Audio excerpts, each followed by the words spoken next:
দিখৌ প্ৰলয়ংকাৰী বানে তছনছ কৰি নিলে নাজিৰাৰ ওপৰ নাজিৰাৰ ১ নং ৱাৰ্ড। ১২০টাকৈ পৰিয়াল আজিও আপোন ঘৰখনলৈ যাব পৰা নাই। বৰ্তমানেও বান বিধ্বস্ত কৰা বাসগৃহসমূহত আছে পলস।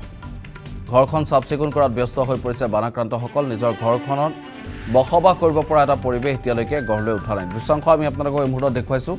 এয়া বান বিধ্বস্ত কৰা অঞ্চলসমূহৰ দৃশ্য।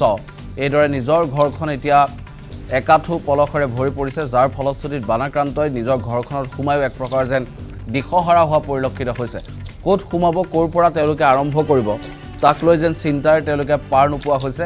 এই দৃশ্যসমূহে আচলতে এখন মৰ্মান্তিক ছবি পোহৰলৈ আনে, কিয়নো দেখিবলৈ পোৱা গৈছে এই সামগ্ৰীসমূহ, য'ৰ সামগ্ৰী যেনেধৰণে আছিল তাতেই পেলাই নিজৰ প্ৰাণ ৰক্ষাৰ বাবে তেওঁলোক ওখ ঠাই বিচাৰি দৌৰি গৈছিল, আৰু তাৰ পাছত এই ধৰণৰ অৱস্থা। নিজৰ ঘৰখনত এতিয়া একাঠু পৰ্যন্ত পলস, সোমাব নোৱাৰা এটা অৱস্থা, জেকা পৰিৱেশ, দুৰ্গন্ধময় পৰিৱেশ, আৰু তাৰ মাজতে নতুনকৈ জীৱনৰ সন্ধান কৰাৰ আৰম্ভ কৰিছে এইসকল বানাক্ৰান্তই।